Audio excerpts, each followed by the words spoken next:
What's going on, guys? Happy Labor Day weekend. It is Sunday, September 4th, and I figured I'd do a little tutorial. This one is going to be on working a Mini 3 Pro file properly. So say we have a scene like yesterday, we had a rainbow coming through, and we want to shoot it and get the most out of the image.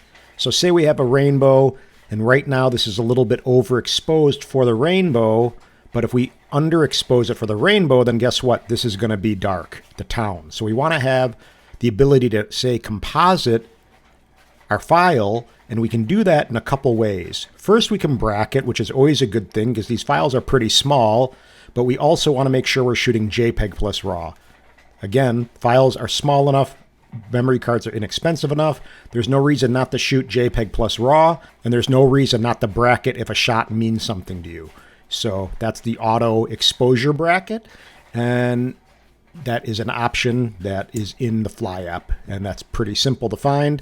But regardless, it's not really about how to do it, it's just telling you how to do it in post. So once you actually shoot in JPEG plus RAW, once you actually take the picture, say for example this guy, I bracketed, well let me see, yeah I did bracket this one too. So we have this, this, and this. These are D and G. So here's one, the underexposed, the average middle, and then the overexposed. So say for example, this one is the happy medium. This is 143. I'm going to take the D and G because I can get much more out of the RAW than I can a JPEG that's already processed out in post in camera, or processed out in camera. So I'm going to click this. It's going to open up in Photoshop.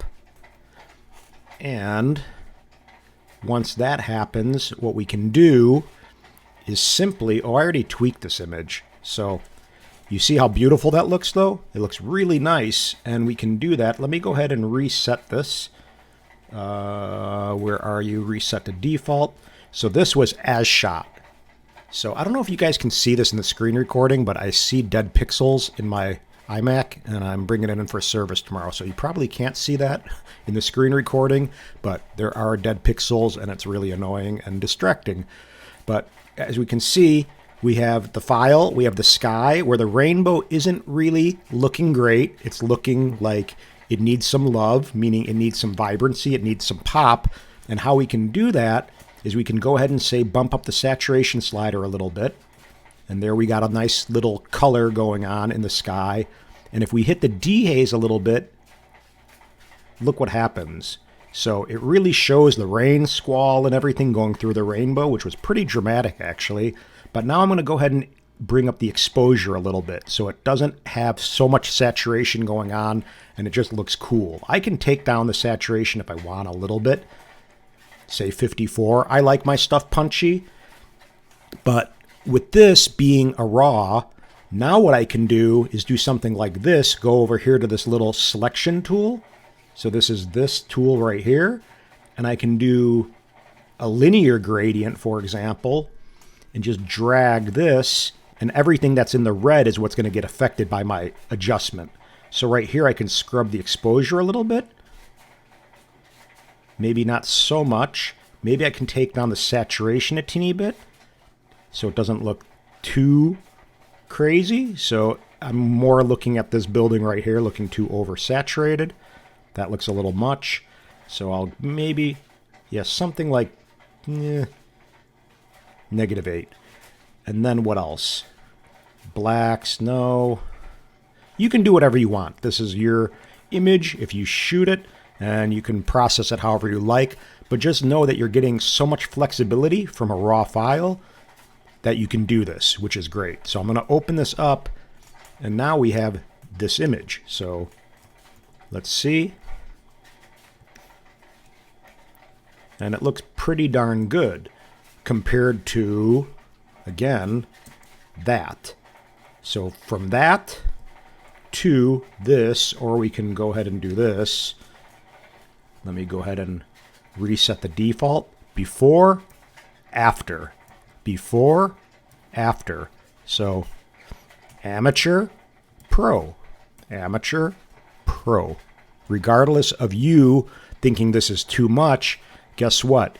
if you're in front of a client, most likely they're going to go, wow, that's kind of no big deal. But if you show them that, they're going to go, wow, that's pretty darn nice, I would imagine. And maybe they say, oh, it's a little too saturated.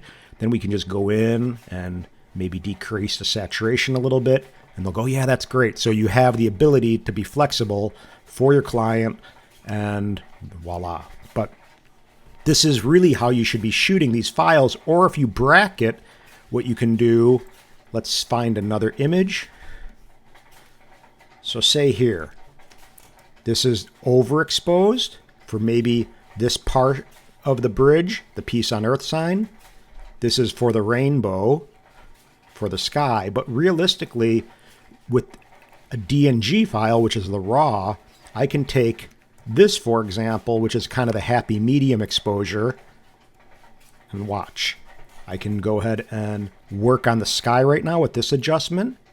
So I'm going to tweak the sky, do a little dehaze. Look at the vibrancy of the rainbow, how it comes to life. Boom. And it may be a little too saturated in the blue, I get that. And we could go ahead and open this. This is a smart object. Now what I can do is hit the control key and go to new smart object via copy. And now I can go back in, watch this, and lower the saturation down. Oop, come on. There we go. Maybe like that. And now I can do a little advanced. And now I can just paint in and just lower the punchiness of the blue sky while keeping the rainbow.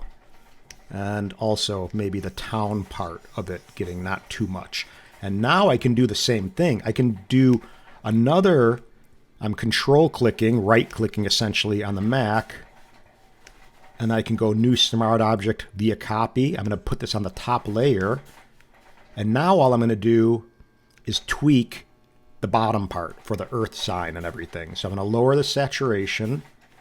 I'm going to raise the exposure. And I'm just focusing on all of this right here. And I'm going to hit OK. And now I have the lower portion done.